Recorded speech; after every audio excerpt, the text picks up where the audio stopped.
je dis à la prod, écoutez, c'est pour me ramener des prétendants qui n'ont pas de job ou qui sont, qui sont promoteurs de boîtes de nuit. Faut pas me demander le monde. Je n'irai pas. Moi, les charros, les machins, j'en veux pas. Bah, voilà. Aujourd'hui, je suis amoureuse d'un charrot, promoteur de boîte de nuit, coach sportif à ses heures perdues et TikToker. Voilà. Voilà, on n'est pas sur le même plan. Hein. Et c'est vrai qu'avec Arthur, ça a été, je vais te dire la vérité, ça a été un coup de foudre. Et au final, bah, contre toute attente, aujourd'hui, nous sommes encore ensemble. Malheureusement, j'ai vu certaines images lors de la diffusion qui m'ont beaucoup blessée en fait. Parce que Jade, après nos conflits, je pensais vraiment qu'on était copines. Je dirais pas qu'on était amies parce que je sais que ça reste la villa, etc. Mais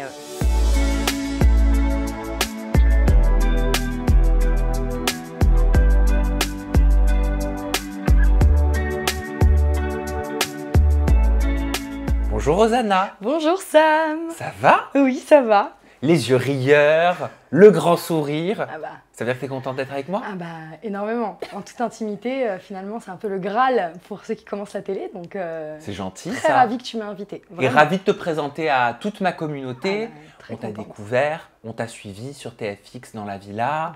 Le public se pose des questions par rapport à ta relation. Tu vas pouvoir nous répondre. Enfin, je vais pouvoir spoiler. J'attendais que ça. Ah bah maintenant c'est plus du spoil. Maintenant c'est plus du spoil, c'est ta réalité.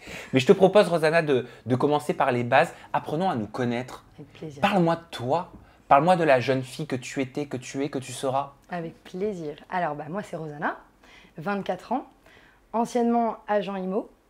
Ah ça m'étonne pas. Juste avant la villa, voilà, agent IMO. T'as la tchatch. Bah, c'est pour ça. Et avant ça, dans la restauration. Donc, j'ai toujours été dans des métiers où j'avais besoin de parler et de m'exprimer et d'avoir un contact physique avec les gens, enfin, physique ou oral. Mais voilà, j'ai besoin de métiers qui me font bouger, qui me font vibrer. Et c'est vrai que l'immobilier et la restauration étaient des métiers qui me correspondaient. Et encore plus la villa aujourd'hui, finalement.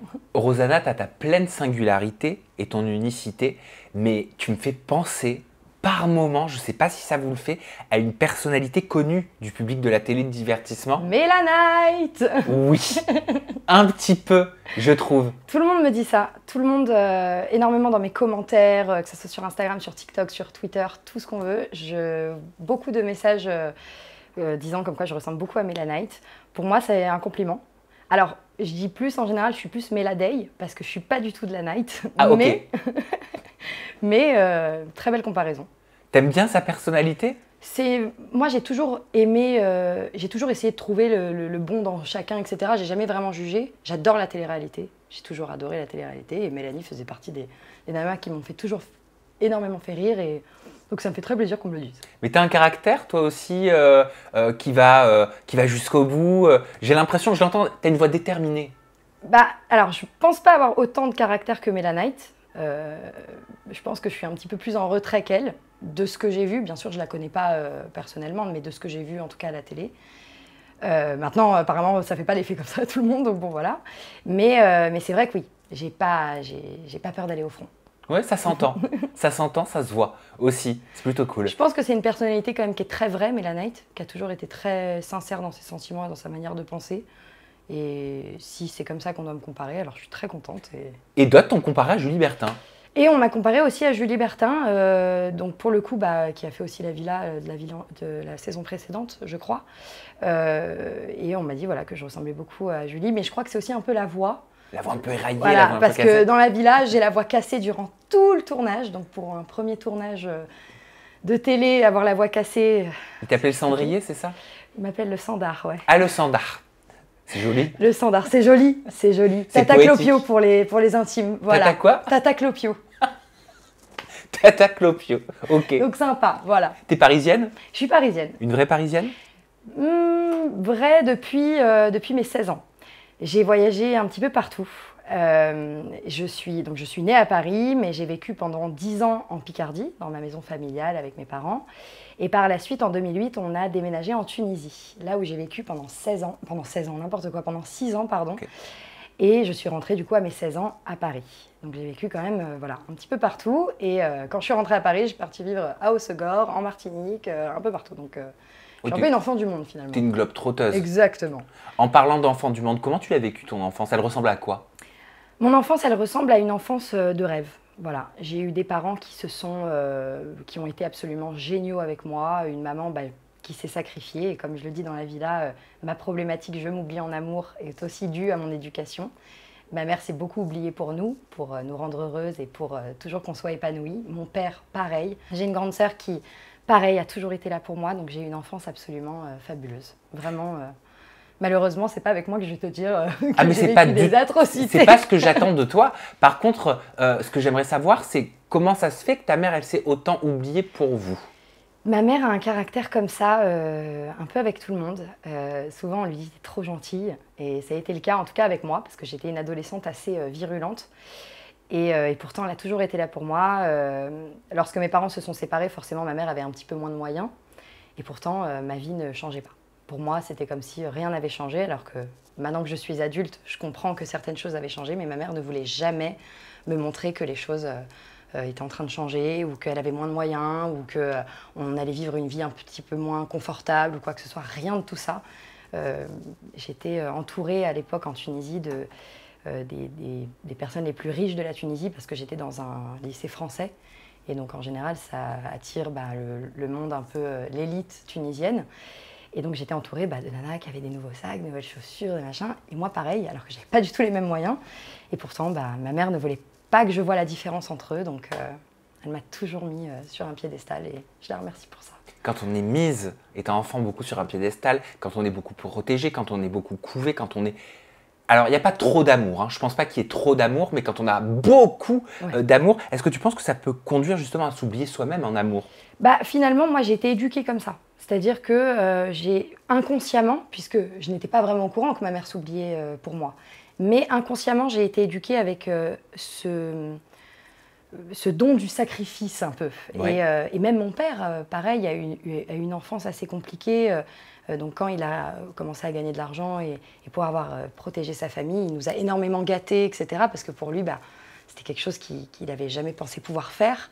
Et chacun voit l'amour aussi exactement, avec ses yeux, avec son passé. Exactement. Chacun a son histoire et donc forcément derrière développe. Et je pense qu'il y a une part de moi dans mes relations qui est très maternelle, un peu comme ma mère justement, et qui du coup tombe vers le sacrifice de la maman, alors qu'en tant que copine, je ne suis pas censée tout sacrifier pour l'homme que j'aime, même si je l'aime, ce n'est pas sain. Le sacrifice, pourquoi c'est pas sain? Parce que donner, comme dit Lucie, je vais reprendre les mots de Lucie, j'ai bien appris ma leçon, comme dit Lucie, voilà, donner, c'est normal, donner à la personne qu'on aime. La générosité. La générosité, voilà, parce qu'on aime quelqu'un, on a envie de lui donner. C'est une belle valeur. Exactement, enfin, pour moi, puis même, je ne pourrais pas être avec quelqu'un qui n'a pas envie de me donner dans une relation. Je pense que quelqu'un qui est avare de ses sentiments ou de quoi que ce soit ne donne rien, on s'en met de vite, quoi, on va pas se mentir. Mais c'est vrai que de ce fait, inconsciemment, je me sacrifie. Mais c'est inconscient, c'est-à-dire que je ne me dis pas « ok, là, je vais me sacrifier pour cette personne ». Je le fais vraiment et par la suite, je me rends compte que j'ai laissé beaucoup de choses derrière moi. Et là, je commence à être un peu malheureuse et à en vouloir un petit peu à la personne. La personne n'a rien fait, elle m'a rien demandé. Et de là, le couple échoue. Donc, parce que le sacrifice, c'est quoi? C'est trop donner, finalement. Et le trop, c'est l'ennemi du bien. Donc, c'est s'oublier. Oui. Donc, ta problématique, ne pas s'écouter. C'est ça. Aussi. C'est s'écouter, mais s'écouter par rapport à l'autre. C'est-à-dire que je m'écoute seulement si l'autre est dans le champ, quoi. C'est-à-dire que, voilà, je me dis, par exemple, pour donner un exemple, quand j'ai eu ma première vraie relation, mon premier amour, j'ai déménagé pour lui à Hossegor parce que forcément j'étais folle amoureuse, je ne me voyais pas vivre sans cet homme, donc pour moi c'était forcément aller à Hossegor, même si lui ne me l'a pas spécialement demandé de le suivre, hein. J'y suis allée coûte que coûte. C'était ton choix. C'était mon choix. Mais mon choix, pourquoi? Parce qu'il fallait que je sois avec lui, qu'importe ce qu'il y avait autour. C'est-à-dire que si je n'étais pas heureuse, si je ne trouvais pas le job de mes rêves ou si je ne faisais pas ce que j'avais envie de faire, ça passait après. Il fallait juste que je sois avec lui à ce moment-là. Parce que ton bonheur ne passait pas par toi, mais passait donc par autrui. Exactement, exactement. Mais voilà. Je t'ai entendu dire aussi, et je trouve que c'est intéressant de creuser cet aspect-là, que tu n'étais pas forcément heureuse dans ta vie. Non, bien sûr que non, parce qu'au fond, on fait des choix pour quelqu'un, et donc ce sont pas forcément... C'est des choix qu'on on croit que ça nous rend heureux sur le moment. Sur le moment, on se dit « Ah, j'ai fait le bon choix, c'est génial, je suis folle amoureuse de lui, je vais vivre une idylle. » Sauf que déjà, bon, bah, à 20 ans, en général, c'est rare les relations qui perdurent dans le temps. Et puis bon, à 20 ans, on a besoin de vivre tout de suite. Mais c'est vrai que forcément, au fond, je n'étais pas heureuse de cette situation, parce que bah, je sacrifie beaucoup de choses. Même si ça reste inconscient, je sacrifiais énormément de choses.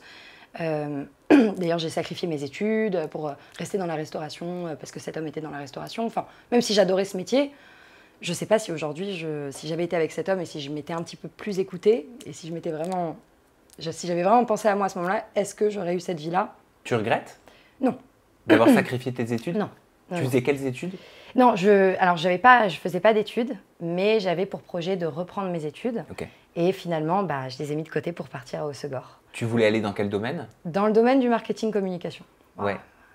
Aujourd'hui, est-ce que je regrette? Je sais pas, parce qu'il y a très peu de gens qui recrutent, donc je sais pas si je regrette. De toute façon, aujourd'hui, le parcours de vie fait la personne que je suis aujourd'hui, donc je ne regrette absolument rien. Mais parfois, je me pose la question. Tu racontes une anecdote assez déroutante quand même auprès de Lucie Mariotti dans la villa. Tu lui expliques que ta grand-mère venait de décéder, donc tu étais en couple, ton copain de l'époque rentre à la maison et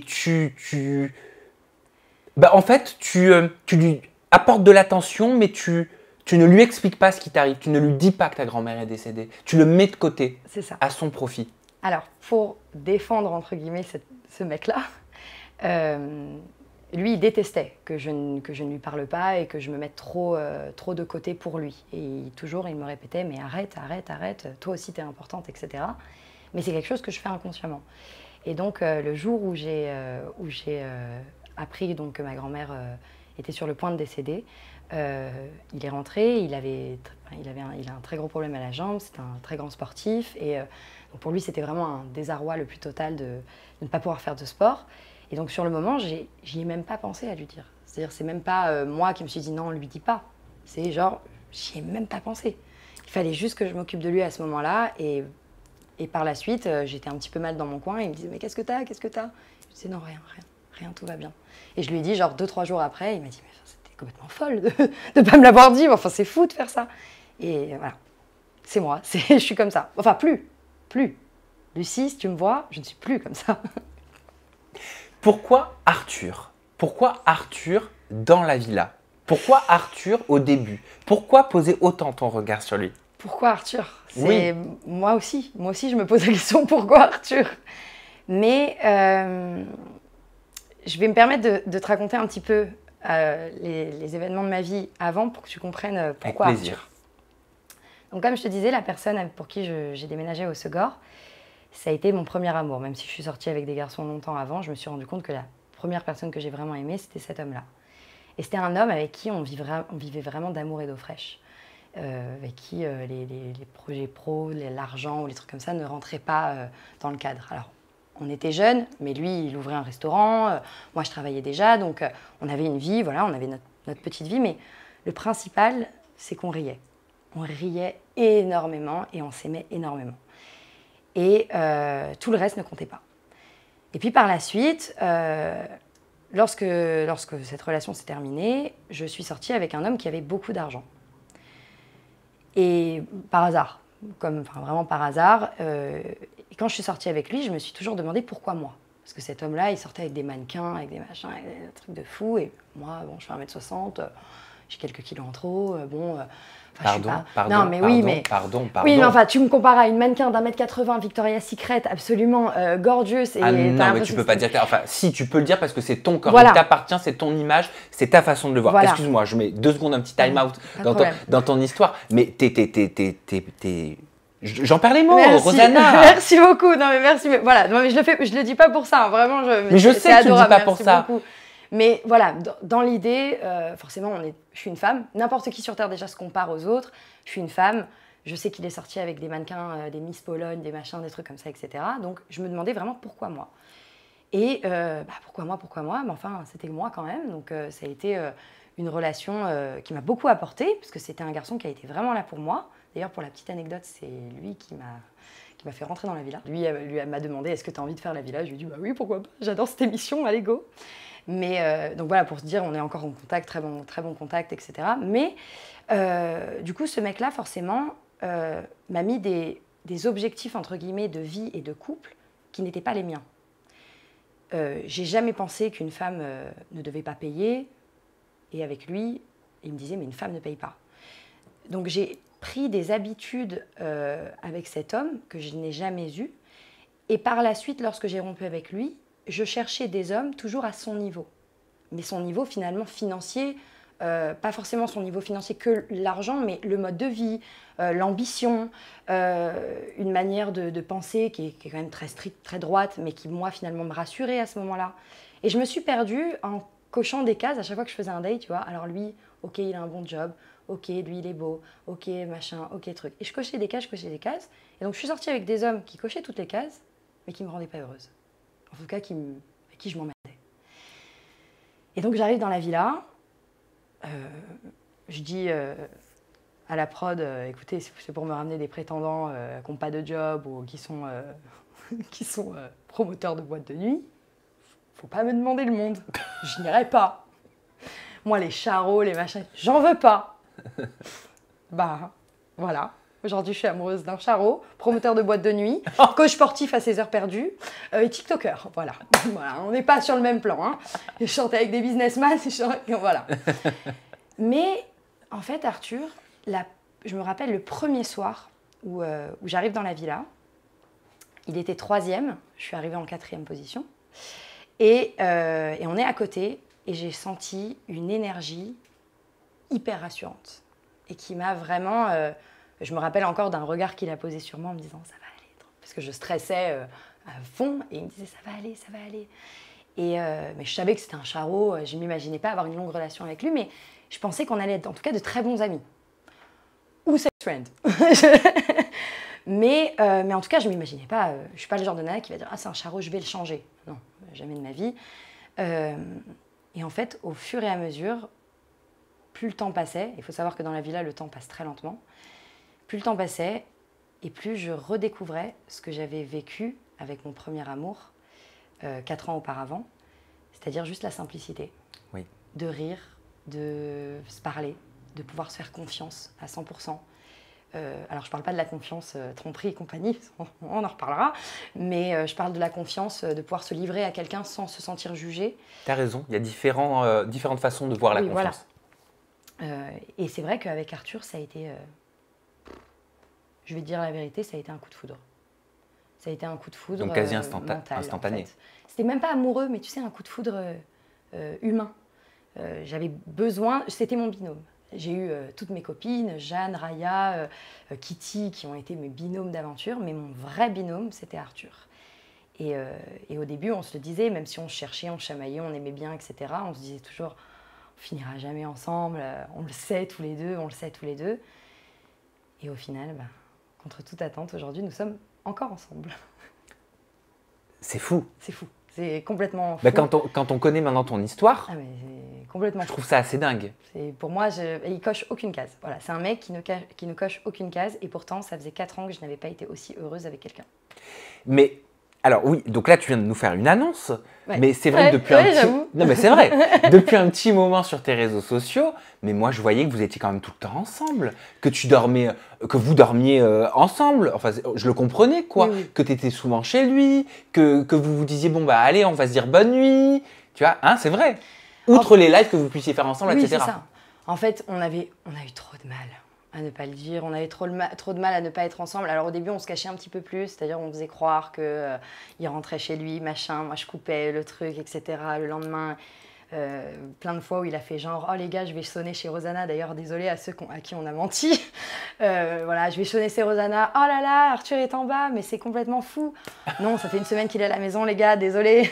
Désolé de vous avoir menti. Là, quand tu dis désolé, tu parles au public. Oui, je parle au public, vraiment désolé les gars, vraiment, j'ai pas été très sympa avec vous. Eh ben, t'avais pas le choix. Mais malheureusement, j'avais pas le choix et c'était notre manière à nous d'être ensemble, sans vous dire vraiment, et puis de satisfaire aussi, parce que je sais que notre communauté à Arthur et moi, parce qu'on a plus ou moins la même, c'est une communauté qui aime nous voir ensemble et qui vraiment a suivi notre histoire Beaucoup de gens nous disent, non, on regarde la villa vraiment que pour vous, etc. Donc les rendez-vous des lives du soir avec Arthur et Rosanna, pour eux, c'est très important, etc. Et c'est vrai que quand on voit une communauté qui est autant derrière nous, on a du mal à leur mentir. Donc on mentait, enfin on disait rien. Voilà, on ne mentait pas, mais on ne disait pas la vérité. Mais c'est vrai qu'on a eu du mal à se cacher. C'est évident, Rosanna, de construire les prémices de son couple en devant se cacher et en ayant participé à une émission de divertissement et en devenant populaire sur les réseaux sociaux à deux pendant qu'on construit son couple. Tu m'as suivi? Ouais, c'est très compliqué. C'est très compliqué parce qu'il y a beaucoup de gens qui veulent nous faire du tort. Forcément, on reçoit beaucoup de... moi, j'ai reçu beaucoup de messages. Oui, je sais pas si tu es en couple avec Arthur, mais il t'a trompé. Je sais pas si tu as vu ça, je sais pas si... Et en fait, au final, c'est juste des gens un peu mal intentionnés qui essayent juste... qui n'ont pas de preuves, qui n'ont rien, mais qui essayent de mettre le doute et aussi, parfois, de prêcher le faux pour avoir le vrai. Donc, est-ce que je vais leur dire « Ah, je suis en couple, merci de me l'avoir dit » ou... Voilà, donc il y a énormément de gens mal intentionnés. Après, il y a aussi les fois où on se dispute et que on se dispute, on est vraiment en grosse dispute. Et puis je vais sur Twitter ou sur les commentaires et les gens qui disent ouais, Arthur il mérite vraiment pas Rosanna, etc. De lire au quotidien quand on est en pleine dispute avec son mec, c'est dur de ne pas le prendre en considération. Et de se dire, ok, non, c'est juste des gens qui ne te connaissent pas, qui t'ont juste vu 45 minutes aujourd'hui à la télé. Faut se réaligner. Ne les écoute pas, ne les écoute pas. Et puis c'est des nanas de 15 ans, des nanas de 20 ans, même des nanas de 40 ans. Je ne vais pas écouter des gens que je ne connais pas sur ma relation actuelle. Mais bravo. C'est très compliqué. Parce que même si je pensais y être préparée, à la haine ou à l'amour des réseaux sociaux, en tout cas à avoir une vie exposée, on ne sait jamais ce que c'est. C'est-à-dire que tu devais te dire, mais laisse tomber, mais moi je suis pas comme les autres, moi il n'y a pas de souci, moi j'ai les épaules, j'ai les genoux, j'ai tout. Pour te dire, j'ai fêté mon premier haters avec mes copines. Moi j'étais contente quand j'ai eu mon premier hater, je me suis dit, putain, c'est génial. Mais après quand j'ai eu la foudre sur Twitter, j'ai commencé à dire, oh, il y a un peu trop de verre là à aller boire, donc je préfère stopper un peu, mais on pense y être préparé. On pense surtout, moi qui suis quelqu'un qui n'a pas... je m'en fiche des critiques, d'être critiquée, même si j'ai un gros problème avec le regard des gens, mais des gens que j'aime. Les gens en général, bon, je m'en fiche un peu et puis j'aime bien en rire. Et d'ailleurs, ma commu le diront, chaque fois qu'il y a un hater qui arrive dans le live ou un truc comme ça, j'aime bien leur répondre en rigolant. Mais parfois, le trop, c'est l'ennemi du bien, hein, comme je te disais. Et quand il y a trop de haine, d'un coup, ton cerveau commence à y croire, forcément. Tu le gaves d'informations mauvaises, donc forcément, tu sais plus comment faire, quoi. Donc c'est très compliqué en couple, d'autant plus en couple, de gérer la haine et même l'amour, enfin l'exposition en général, c'est très compliqué. Et est-ce que tu as su gérer une problématique comme celle d'Arthur? Je collectionne les conquêtes. On est à plus de 500, 600? J'imagine, c'est ce qu'il dit. J'ai pas compté, moi je préfère pas, je préfère pas. Après, chacun est libre de faire ce qu'il veut de son corps et ça, moi, c'est quelque chose que je veux absolument prôner. Je sais qu'il y a beaucoup de candidats de télé qui, malheureusement, en tout cas beaucoup de gens exposés, qui aiment bien bannir justement des gens qui couchent à droite à gauche, on va dire comme il est. Moi, je veux vraiment dire tout le monde fait ce qu'il veut de son corps, que ce soit un mec, que ce soit une femme. Voilà. Ou qui souhaitent, je rebondis sur les candidats de télé-réalité, le discours qu'on entend depuis des années, ou qui souhaitent avoir en tout cas un discours très moi je suis comme si, moi je fais attention, voilà. Moi j'en ai très peu. Exactement. C'est vrai que c'est quelque chose qu'on entend beaucoup et c'est souvent pas forcément la réalité, moi, comme si c'était tabou. Voilà, j'ai souvent entendu ah t'as couché avec ton mec le premier soir, ah t'as... c'est pas très grave finalement. Il y a des choses plus graves dans la vie, il y a des gens qui meurent. Si on se protège, voilà. Si on fait attention. Exactement. Le plaisir n'est pas tabou. Exactement. Moi, en tout cas, je prône, faites ce que vous voulez de votre corps tant que ça vous rend heureux. Le jour où ça ne vous rend plus heureux, voilà, et que c'est consentant. Le reste, ça ne regarde personne. Donc, pour en revenir à Arthur et ses 600 conquêtes, qu'on juge un peu, mais bon, de loin. Finalement, en fait, Arthur, par-dessus tout, c'est quelqu'un de très gentil et de très pudique, malgré ce qu'on peut croire. Et donc, il s'en est jamais vanté devant moi. C'est-à-dire qu'il m'a raconté des anecdotes et drôles, etc., machin, mais je n'ai jamais eu à être confrontée à son passé de charreau. Bien sûr, il y a eu ces histoires avec les prétendantes, avec les machins, les trucs, etc., parce que c'est du Arthur et que je pense qu'il y a aussi énormément de volonté de faire rire la galerie, plus que de draguer. Mais aujourd'hui, c'est quelqu'un, j'ai l'impression, qui essaye de s'en excuser auprès de moi, alors que je ne lui en veux pas du tout, au contraire. Et tu lui demandes pas de Je ne lui s'excuser? demande pas, au contraire. Et pour moi, au final, comme je te l'ai dit tout à l'heure, le passé forge la personne que tu es aujourd'hui. Donc s'il n'avait pas eu ce passé-là, ça se trouve, ça n'aurait pas été la personne qu'il est. Et aujourd'hui, c'est la personne que j'aime. Donc Le résultat de son passé. le résultat de son passé. Donc très bien, monsieur, continue à coucher, il n'y a pas de problème. On t'adore comme tu es. Mais c'est vrai, j'ai jamais été vraiment confrontée à ça. Alors bien sûr, il y a toujours une part de moi, un petit pourcentage qui a peur. C'est humain. Mais finalement, est-ce que j'ai plus peur qu'avec mes ex? Non. Non, parce que je lui fais vraiment confiance. Et je pense que c'est la base d'un couple. Et que ça sert à rien, si tu n'as pas confiance en la personne, de te mettre en couple. Donc j'ai réussi, malgré tout, à lui faire confiance. Elle ressemble à quoi votre vie aujourd'hui? Notre vie, elle est hyper tranquille. Elle nous ressemble. Bourrée de rire, de joie, de bouffe aussi, parce qu'on adore manger. Lui, c'était un grand sportif et je lui ai fait perdre tous ses muscles. C'est pour ça qu'à mon avis, il va moins charotter à droite à gauche. Mais non, notre vie, elle est simple et elle est belle et elle est cool. On se dispute tout le temps, mais ça ne dure pas plus de 2 minutes.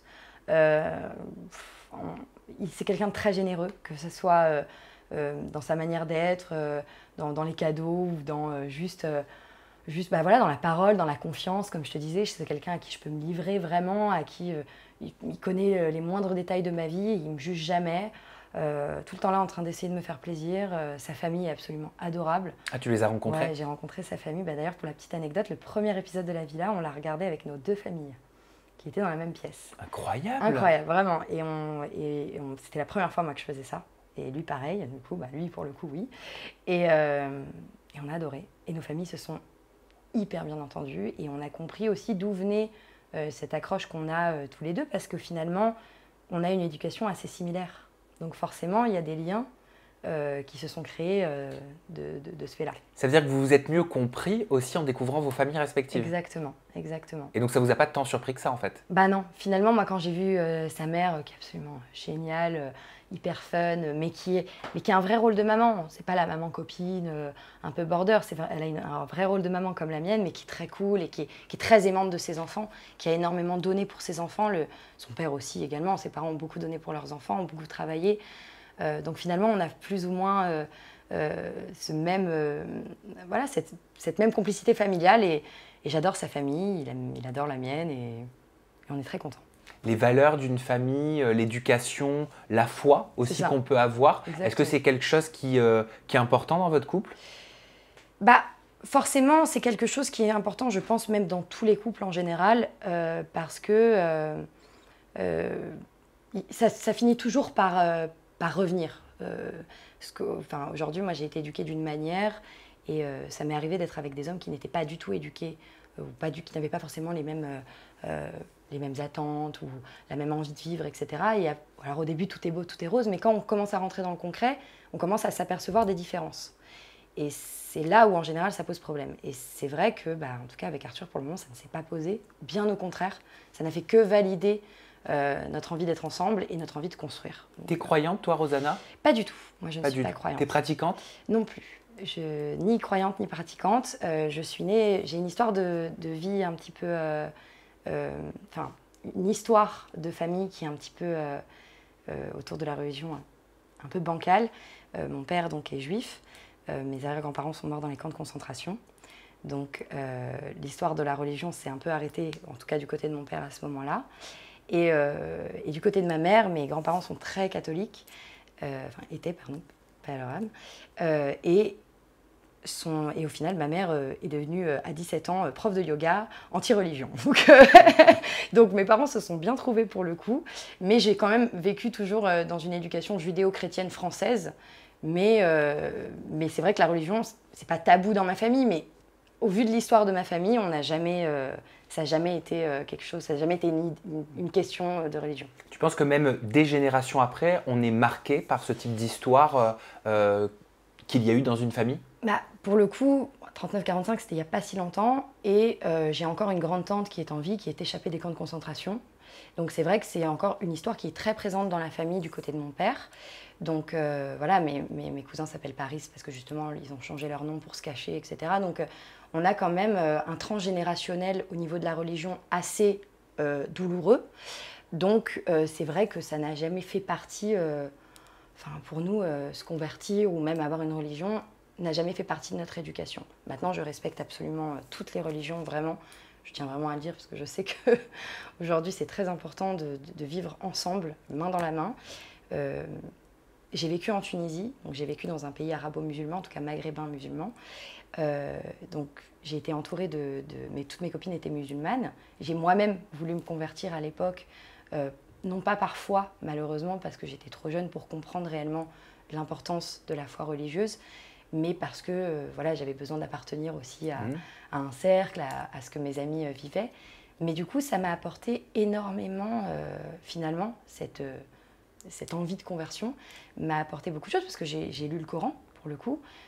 Donc ça m'a mis aussi j'avais envie d'apprendre énormément de choses sur la théologie en général. Et donc ça m'a permis aussi cette ouverture d'esprit. Et je trouve les religions, je trouve ça très beau d'être religieux, d'être croyant. Je trouve ça magnifique. Moi, je ne le suis pas, au vu de l'histoire de ma famille, mais c'est toujours un bonheur de pouvoir converser avec ceux qui le sont, pour pouvoir en apprendre de plus en plus. En tout cas, je trouve que tu en parles très bien. Ça fait combien de mois que vous êtes ensemble avec Arthur? Et depuis la sortie de la villa, depuis février. Alors, ouais, c'est ça. Attends, parce que moi, il faut que je compte. Ouais. Hein. Février, mars, avril, mai, juin. Ouais, Ouais, ça fait, allez, 4-5 mois. 4-5 mois, voilà. quoi. 4-5 mois, mais qu'on ne se lâche plus. Ah, vous ne vous lâchez plus? On ne se lâche plus. Vous vivez ensemble? Ah ouais, on vit pas ensemble, appropriément dit, Oui. mais on est tout le temps ensemble. Et vous pensez à la suite? On pense à la suite. On réfléchit. On veut y aller tranquillement, parce qu'on sait que tous les deux... Alors moi, je suis très impulsive. Lui aussi peut l'être, mais justement, il essaye de canaliser ça, vu que je le suis énormément.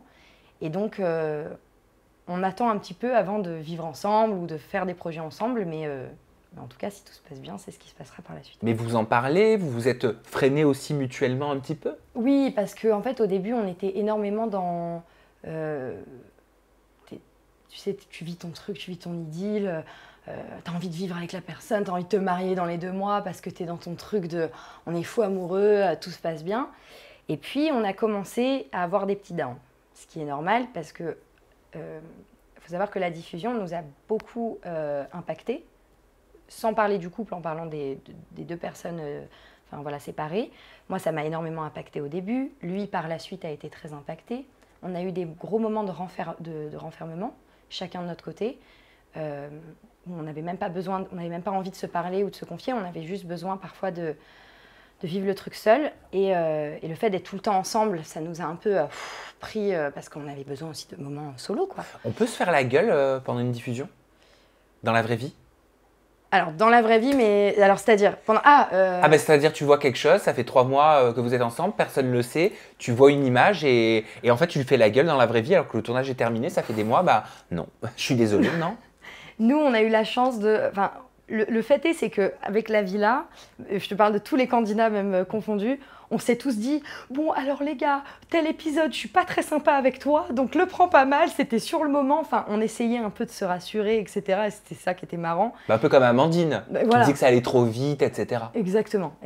Par exemple, avec Didi, je me rappelle, au début, on s'aimait pas trop. Enfin, c'est pas qu'on s'aimait pas, pourtant on rigolait énormément, mais il y avait un truc qui bloquait. Et puis au moment où on s'est bien aimé, on se disait « Bon, en ITV, j'ai pas été très sympa, hein, faudra pas que tu m'en veuilles, hein, désolé. » Et au final, on savait déjà ce qui allait passer. Et j'ai trouvé que c'était pas si terrible que ça. Limite, on en rajoutait pour que la personne se dise « Oh, ça va en fait. » Donc, j'ai pas eu trop de surprises avec Arthur. J'ai pas regardé les épisodes de Week-end Tentation et de soirée, et de date avec Marie parce que pour éviter, on n'a jamais envie de voir son mec embrasser une autre nana, même si c'était 3 mois avant. On n'aime pas savoir qu'on a pécho quelqu'un, enfin bon, voilà. Donc je les ai pas regardés pour éviter de m'énerver, mais... T'étais vénère en tout cas dans les épisodes. Ouais, voilà. On se refait une petite séquence? Allez.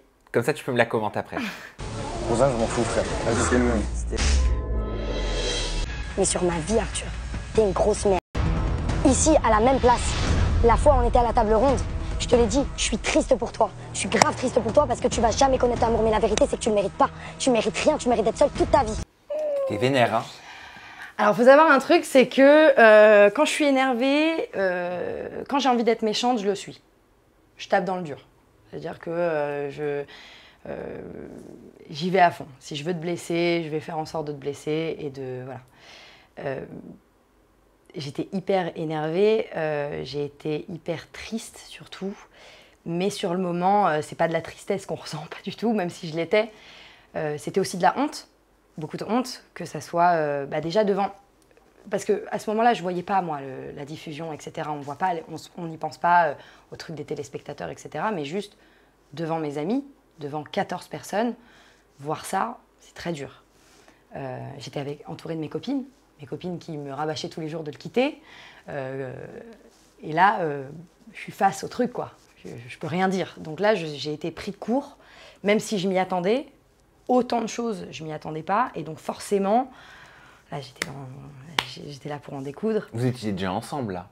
Là, on n'était pas ensemble, mais en fait, on venait de se dire, bon, écoute, lui, il s'était rendu compte qu'il me kiffait vraiment bien. Donc je lui ai dit, bah écoute, on ne se met pas ensemble, mais si tu me kiffes vraiment bien, normalement, bah, tu vas faire en sorte de me le montrer et de me le dire. Et donc, tu ne vas rien faire au Week-end Tentation. Et ce qu'il m'avait dit d'ailleurs avant le Week-end Tentation, il m'avait dit t'inquiète pas, il ne se passera rien. Et voilà, il s'est tellement rien passé que je me suis énervée comme ça au feu de la vérité. Qu'est-ce qui s'était passé au Week-end Tentation? Qu'est-ce que tu as su qui t'a mis dans cette colère-là? J'ai entendu comme quoi il n'en avait rien à faire de savoir si j'avais fait quelque chose avec un prétendant ou pas. Peut-être de l'ego, ça. Oui, voilà. Ça, à la limite, bon, ça énerve sur le moment, mais oui. c'est pas ça qui m'a... Oui. Voilà. C'était plus... tu veux vraiment, je te dis ce qui m'a énervé. Ce qui m'a énervé, c'est le fait qu'en off, donc quand les caméras tournent pas, qu'ils soient allés dans la chambre des filles. C'est-à-dire que on peut mettre ça sur le coup du show quand tu es face aux caméras et dire « Ouais, bon, j'ai voulu faire amuser la galerie, c'était devant les copains, les caméras étaient là, allez, on fanfaronne et compagnie. Allez, je te la laisse. » En off, normalement, tu n'as pas d'excuse. Ça veut dire que si la production et les mecs ne t'avaient pas cramé dans la chambre des filles, on ne l'aurait jamais su. Et c'est ça qui m'a énervée. Ça a été vraiment le point de « Attends mec, ça veut dire qu'il y a des trucs que tu as fait que je ne peux même pas voir ?» C'est grave. C'est qu'il y a une volonté vraiment de faire des trucs en douce, quoi. Donc il y a une volonté d'aller voir des nanas, donc tu ne me kiffes pas vraiment. Il a pu t'expliquer par la suite? Oui, alors il m'a expliqué... ça c'est mon problème aussi, c'est que je monte très vite dans les tours, je descends très vite. Et c'est vrai que bon, en réfléchissant un peu et en prenant un peu sur moi, bon, il voulait faire rigoler les garçons, voilà. Il est venu, il a sauté dans le lit des filles en rigolant, et puis il est parti. La scène a duré 5 minutes, mais je lui ai dit, mais si personne ne t'avait vu, on aurait pu croire que tu avais embrassé une fille ou que tu avais couché avec une fille ou quoi que ce soit. Le fait est que c'est que tout le monde m'a rassurée en me disant, non, t'inquiète pas, il s'est rien passé. Donc c'est rien en soi, mais... c'est la volonté de faire du off, en tout cas de faire quelque chose en off qui m'a un peu... qui me l'a matitillé. Victor, on est d'accord qu'il y avait rien de sérieux. Hein. Non, Victor, très gentil garçon, adorable garçon. Mais alors vraiment, voilà, ça s'est vu de façon au premier date. Moi, je suis quelqu'un qui malheureusement, m'intéresse énormément aux gens. C'est-à-dire que, je vais dire malheureusement, pourquoi? Parce que ça a été pris pour de la séduction. Mais en réalité, non. Le mec fait 8 heures d'avion, il arrive, c'est la première fois qu'il est devant les caméras, c'est un stress. Nous, ça faisait 2-3 jours, mais déjà, on était stressés, j'imagine même pas ce que c'est. Moi, la première fois que j'ai vu des caméras, j'étais en nage, je tremblais. Tu voulais le mettre à l'aise? Donc, je voulais le mettre à l'aise. Donc déjà, voilà, la conversation n'était pas dingue, mais je mets ça aussi sur le coup du stress. Mais ça restait un garçon hyper gentil, etc. Et qui cochait toutes les cases. C'est important de le dire. Donc, à part qu'il habitait à Tours ou je ne sais où, il cochait toutes les cases. Et donc, par respect aussi, j'avais envie de le voir une seconde fois pour savoir si c'était le coup de la première fois, du fait que c'était pas folichon ce premier date, mais bon, finalement, je le vois quoi, 1 heure? Donc le mec, il a fait 8 heures d'avion pour venir me voir, pour venir rencontrer en tout cas et trouver l'amour. Et moi, je lui laisse 1 heure, et au bout d'1 heure, je lui dis non.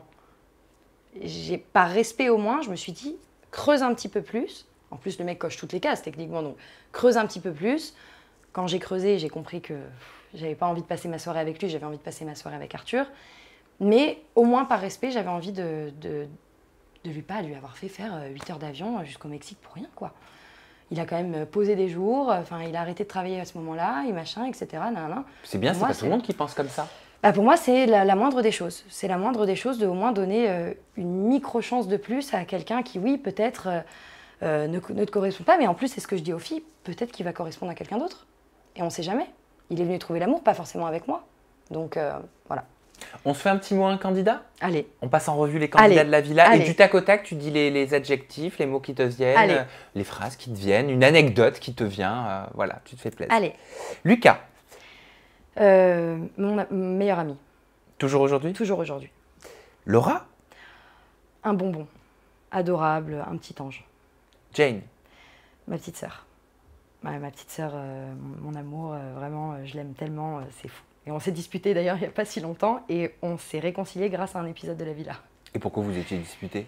On s'est un petit peu disputé parce que j'ai eu un moment de ma vie assez intime qui a été assez dur et beaucoup de candidats donc de la villa étaient au courant parce que je leur parle énormément et puis malheureusement je me livre un petit peu trop parfois. Et donc Jane, c'est vrai elle est à droite, à gauche, etc. Donc j'ai pas vraiment osé lui en parler. Mais elle a été mise au courant de cette situation et elle ne m'a pas envoyé de message. Je l'ai très mal pris. Elle a mal pris le fait que je ne lui dise pas. Donc il y a eu un très gros quiproquo entre nous deux. On ne s'est pas disputé, mais on ne s'est plus parlé du jour au lendemain. On s'est unfollow des réseaux, etc. Et puis il y a eu l'épisode où donc, Jeanne part de la villa, où elle me fait un discours en ITV absolument fabuleux, où elle est en pleurs. Je me suis mis à pleurer et à remettre l'épisode en boucle et en boucle et en boucle. Et je me suis mise à la pleurer en disant « Mon amour, je suis désolée. » Et elle pareil, « Je suis désolée, mon amour. » Et donc du coup, on s'est réconciliés. Samy. Samy, bancal. Lui, il est son pire ennemi en amour. Ça veut dire que c'était le tien ou pas? Non. Pas jusque-là. Non, Samy, non. C'est un très bon... C'est un vrai frère. C'est un vrai frère, Samy. Mais il est bancal. Et je pense qu'il saura pourquoi j'ai dit ça. Et à mon avis, mais moi, je sais pas par contre pourquoi bancal. Bah, bancal parce que, par exemple, l'histoire avec Solène, mec, tu vois bien quoi, que t'es chelou avec la nana. Sinon, la nana, elle peut pas croire à une attirance entre les deux si toi, t'es pas bancal. C'est logique. Et moi, je lui rentrais toujours dans le lard un peu en lui disant « Arrête, mec, me la fais pas à moi. » Il me disait « Mais non. » Et je disais « Arrête. » Donc, c'est pour ça que je dirais bancal. Bancal parce que je pense qu'il n'est pas tout noir, il n'est pas tout blanc, mais voilà quoi. Solène, justement. Solène, très drôle. Très drôle. Incroyable nana. Belle découverte. Vraiment. Même si au début, elle m'agaçait, c'est une nana finalement qui a beaucoup d'humour. Et qui est finalement très vraie. Même si finalement, c'est ce que je lui reprochais. Je trouve que quand elle est arrivée, on la trouve très hautaine et très... je m'en fous et je fais ce que je veux, un peu pétasse. Et en fait, pas du tout. C'est loin d'être une pétasse. Elle est très drôle. Et vraiment... Kitty. Kitty, c'est mon âme sœur. Kitty, c'est mon âme sœur belle. Kitty, tu sais quoi, je vais dire un mot, tout le monde saura pourquoi. Jus de mangue. Jus de mangue. Un soir, je me suis disputée avec Arthur parce que... Enfin, je me suis disputée avec Arthur juste après lui avoir demandé où était le jus de mangue. Et c'est parti en clash. Et j'ai crié dans la villa « Mais on peut pas s'engueuler pour du jus de mangue !» Et Kitty, qui était mort de rire derrière, mais vraiment à pleurer de larmes. Et du coup, à chaque fois, on se répétait, on disait « Ah non, pas de jus de mangue aujourd'hui !» Ou alors « Un petit jus de mangue, ma chérie !» Enfin, voilà, c'était notre boisson préférée et un gros délire entre nous. Raya et Yanis. Famille. Toujours aujourd'hui? Toujours aujourd'hui, surtout aujourd'hui. Malheureusement, moi, mon regret, c'est de ne pas avoir pu encore continuer mon aventure avec eux. Bah oui, pas évident quand même leur départ de la villa. Pas évident, moi je respecte toujours les choix de Lucie. Pointé pour pas être honnête. Voilà, pointé pour pas être honnête. Alors, beaucoup de gens pensent qu'ils étaient en couple avant leur arrivée. Ce n'est pas du tout le cas, en tout cas de ce que m'ont dit Raya et Yanis. Et parce que je crois qu'il y a eu des images qui sont sorties et si on se rencontrait voilà, sur M6, qui ont été tournées 6 mois avant, etc. Voilà. Donc malheureusement, ils se sont pris... ça a été un enchaînement de choses qui ont fait que ça a été contre eux, mais en réalité, je vais vous dire la vérité, c'est que Raya et Yanis, Raya elle a 20 ans, elle est folle amoureuse de Yanis, Elle n'a jamais voulu se l'avouer. À la villa, quand on lui disait, mais tu vas te moi je lui disais, mais arrête, tu vas te remettre avec lui. Elle me disait, non, non, non. Arrête. Je les ai vécus mes 20 ans. Hein. Je sais très bien comment c'est. Hein. Tu vas te remettre avec lui et lui, il est fou amoureux de toi. Les deux, ils étaient encore fous amoureux, ils se l'avouaient pas. Voilà. Et donc nous, avec Arthur, on était les petites souris qui allaient voir et qui allaient dire les secrets à l'un et à l'autre. Mais c'est notre famille aujourd'hui, vraiment. Amandine? Bah, ma Didi, je dirais une vraie surprise. Un vrai rayon de soleil, et ça a été une vraie surprise parce qu'au début, on avait un truc qui collait pas. Et aujourd'hui, elle fait partie des gens de qui je suis le plus proche de la villa. Donc finalement, une vraie surprise, une très bonne surprise. Freeman? Très drôle. Freeman, complètement fou. Il me fait tellement rire, ce mec, mais tellement drôle. Il est génial, Freeman. Dorian? Dorian, malheureusement, pas trop introverti, pas dans le sens péjoratif, mais c'est tellement une boule d'amour que si je pense qu'il était un petit peu plus extraverti, il pourrait encore plus... C'est une personne tellement formidable et j'aimerais qu'il le montre au monde entier. Et malheureusement, il est trop introverti, donc on a eu du mal à le connaître, à le cerner. Mais finalement, c'est vraiment une personne incroyable. Geronimo? Géro, c'est le mari qu'on rêve toutes. Voilà, on rêve d'un Geronimo dans notre vie. Il cuisine, il est beau, il est drôle, il danse, il chante. C'est une boule d'amour, une boule de joie. Est-ce qu'on rêve d'une Jade dans sa vie? Alors moi, Jade, malheureusement, le mot qui me vient à l'esprit, c'est déception. Donc Jade, au début, on le voit, on n'a pas été... elle avait un problème avec moi. Lequel? Alors, elle me trouvait un peu trop. Voilà, elle me trouvait trop. Voilà, il n'y a même pas d'objectif après, elle me trouvait trop. Et donc c'est vrai qu'au début, il y a eu des petits clashs avec Jade, mais moi, Jade, je la trouve énormément courageuse parce que lorsqu'on a eu des clashs, elle m'a révélé des choses sur elle et sur comment elle se sentait, qui sont pour moi très courageux, parce que très peu de gens ont l'audace d'être aussi sincères avec ses sentiments, même quand ils sont mauvais. Donc c'est quelqu'un, je trouve, de très, très courageuse dans sa manière d'être. Mais malheureusement, j'ai vu certaines images lors de la diffusion qui m'ont beaucoup blessée, en fait. Parce que Jade, après nos conflits, je pensais vraiment qu'on était copines. Je dirais pas qu'on était amies, parce que je sais que ça reste la villa, etc., mais qu'on n'a pas les mêmes intérêts dans la vie de tous les jours. Mais pour moi, c'était ma vraie copine, quoi. Qu'est-ce qui t'a déçue? Y a un passage en particulier, en fait, où elle se dispute avec Kitty. Et elle lui dit, oui, depuis qu'elle est avec Jeanne et Rosanna, c'est n'importe quoi, etc. Bon, Kitty lui dit, elles vont parler, elles vont s'expliquer. Elle lui dit, en fait, le problème, c'est que tu sois partie avec ces filles-là, en parlant de Jeanne et moi. Sauf que moi, à ce moment-là, je pensais vraiment qu'avec Jade, on était copines. Donc je ne vois pas le problème de ces filles-là, en parlant de moi et Jeanne, je ne comprends pas. Surtout que, tu vois, je te disais le Sandar, Tata Clopio, on était les Tata Clopio avec Jade. Et à chaque fois, on se regardait, on faisait Tata Clopio. Et on partait fumer une cigarette en cachette, toutes les deux. Et on était d'ailleurs toujours en retard pour aller aux soirées parce qu'on fumait toujours une petite clope en cachette sur le balcon. Et donc, du coup, je pensais vraiment qu'on était vraiment copines. Et quand j'ai vu ce passage-là, j'ai vraiment pas compris. Et ça m'a blessée. Et ça m'a déçue. Je lui en ai jamais parlé parce que j'avais pas vraiment envie de la saouler avec ça. Puis je connais Jade. Jade, elle va me dire oui, bon chérie, c'était avant, etc. Je la connais, elle est très... c'est un petit papillon, quoi. Elle vole un peu partout, etc. D'ailleurs, je l'aime pour ça, mais c'est vrai que j'ai été déçue de ça, malheureusement. Rami? Rami, c'est un amour. Rami, gentillesse pure. Il est pur. Rami, il est pur. Vraiment. Bilan de ton aventure, qu'est-ce que tu dirais? Le bilan de mon aventure, je dirais que, en termes d'expérience, en général, c'est une expérience humaine incroyable. D'être enfermée avec 14 personnes qu'on ne connaît pas, dans une villa. Alors moi déjà, je ne connais pas la vie en communauté, je vis toute seule depuis mes 16 ans, je ne sais pas ce que c'est. Mais d'être enfermée, d'être coupée du monde, là où le temps passe, une journée, ça passe comme 72 heures. Et de se confier à des gens qu'on ne connaît pas, etc. Et finalement d'être solidaire, parce qu'on a tous une problématique et qu'on essaye tous de se tirer vers le haut. C'est une expérience humaine incroyable. Et le bilan réel, si j'avais un mot à dire, c'est une expérience unique. Qu'est-ce que je peux te souhaiter avec ma communauté pour ton futur très proche? Toute seule, avec Arthur? Avec Arthur, en tout cas pour le moment, avec Arthur, en espérant que quand la vidéo sorte, ce soit toujours le cas. Non mais, écoutez, que je vive une belle idylle avec Arthur et que peut-être que je continue dans la télé, peut-être qu'on me reverra dans une autre émission. Ouais, qu'est-ce qui te plairait? Moi je suis fan de la télé-réalité, donc de toute façon tout me plairait. Mais là, j'aimerais bien faire un truc de jeu, là, les 50 ou les restes du monde ou les trucs comme ça, les trucs de compétition, ça me plairait bien. Pour essayer de voir, peut-être un Moundir, hein, on l'appelle les apprentis aventuriers. Donc pourquoi pas les apprentis aventuriers si... pour perdre 12 kilos, pourquoi pas.